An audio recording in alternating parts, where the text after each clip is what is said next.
On June 26, 2003, a moment unfolded that would change the trajectory of the NBA forever. The Cleveland Cavaliers, desperate for salvation, selected an 18-year-old kid straight out of high school. His name was LeBron Raymone James, and the weight of an entire city's hopes instantly fell on his shoulders. Just months earlier, he had been sitting in math class. Now, he was about to step into an arena filled with men twice his age. Players with a decade of professional experience, all daring him to prove that he belonged. He wasn't just entering the league, he was entering it as the chosen one. The nickname wasn't given lightly, and from the moment he laced up his sneakers for the first time in the NBA, the world was watching to see if he'd live up to the impossible. Expectations. October 29th, 2003, Sacramento, California. The debut of LeBron James. Within minutes of touching the floor, he erased any doubt that he might struggle. The nerves were there, sure, but so was something else, an undeniable command. A presence that most 18-year-olds simply don't possess. His first quarter was sharp, controlled, and fearless. The ball moved through him. The Cavaliers moved around him. He wasn't just playing basketball. He was orchestrating it.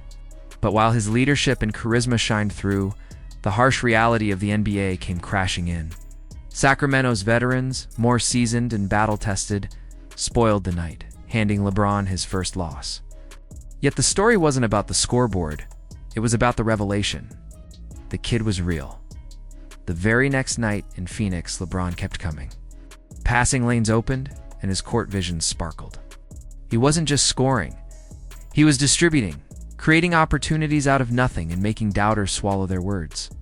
Still, the Cavaliers lost again, and already the whispers began.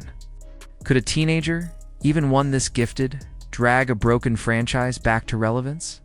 Or would the pressure drown him before he had a chance to rise? By November, the struggles began to show. Against Portland, LeBron endured his first truly rough outing.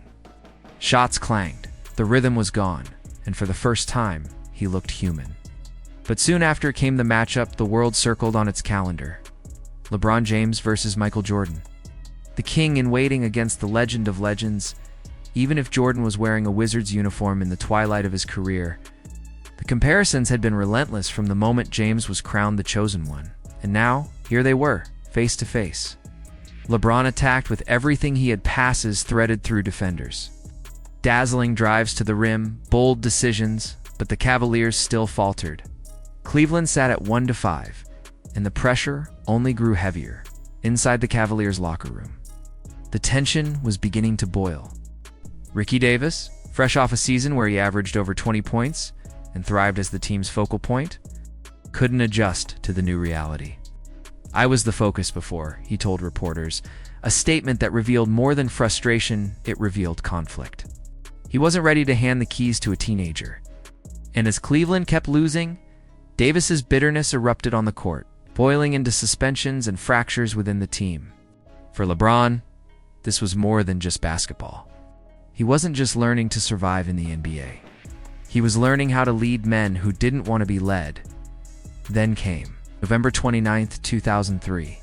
The Memphis Grizzlies rolled into Cleveland. And LeBron made it his mission to silence everyone who doubted. He was electric, attacking relentlessly, dishing brilliant assists, and pushing Cleveland to a 24-point lead in the first half.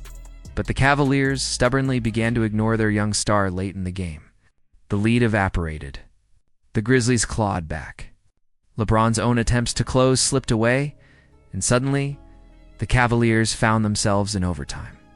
Here, though, the rookie delivered, scoring in the clutch, pushing the tempo, doing everything in his power to will Cleveland to victory. And yet, youth reared its head once more. Missed opportunities, turnovers, wasted chances. His 33 points, 16 rebounds, and 7 assists were dazzling but ultimately meaningless. Memphis walked away the winner, and Cleveland walked away with a harsh reminder. One man, even a teenager this gifted, could only do so much. But the Cavaliers' front office was watching. They could see the writing on the wall. The tension with Ricky Davis couldn't last. On December 19th, Cleveland pulled the trigger. sending Davis away and handing the franchise entirely to LeBron James. That same night, free of distractions, LeBron erupted for 36 points, finally carrying his team to victory. And when he walked into the United Center the very next day, on the same floor Michael Jordan had ruled for over a decade, he put on a performance that only deepened the comparisons. The moves, the confidence, the dominance, it was all there. LeBron wasn't just living up to the hype, he was beginning to surpass it. Christmas Day, 2003, national television. All eyes on LeBron. He responded with another dazzling, all-around performance, his star power undeniable. But like so many nights that year, his brilliance wasn't enough. The Cavaliers lost again, their record sinking further, the dream of the playoffs slipping further away. LeBron's frustration began to show not in his effort, which never wavered, but in the weight on his face. He was giving everything, and it still wasn't enough. By January, the grind of the NBA was showing its teeth. Against the Lakers, with Kobe Bryant fighting through injury and Shaquille O'Neal towering inside, LeBron battled but fell short. Shortly after, he sprained his ankle, missing time. The Cavaliers, desperate and rudderless without him, made another move, trading away Darius Miles, another high school phenom. The message was clear. This was LeBron's team, no one else's. And when he returned, he proved them right, torching the Wizards for a career-high 38 points and igniting a Cavaliers run that seemed to put the postseason back in reach. Still, the NBA doesn't forgive so easily. In February, he was snubbed from the All-Star team, a decision that fueled him with fire. Facing the Lakers again, he hit clutch shots and stared down Shaquille O'Neal and Kobe Bryant, proving he belonged on the same stage. But once again, the Cavaliers collapsed late. The wins didn't come.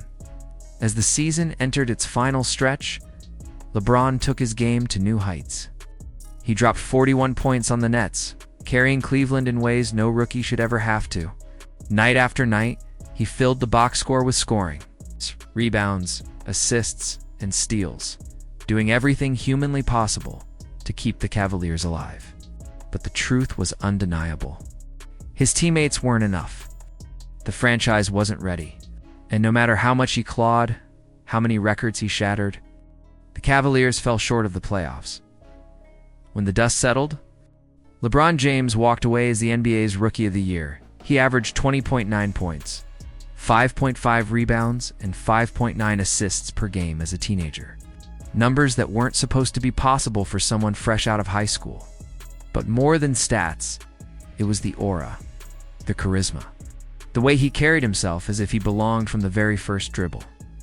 The Cavaliers had missed the postseason, yes, but the league had witnessed something far more important. The chosen one was real, and he wasn't going anywhere. What about you? Do you think LeBron's rookie season was the greatest debut campaign we've ever seen in NBA history? Or do you believe the lack of playoff success kept it from true greatness? Let us know in the comments below, and if you're enjoying these deep dives into basketball history, don't forget to like the video and subscribe for more stories that take you right, back to the moments that changed the game forever.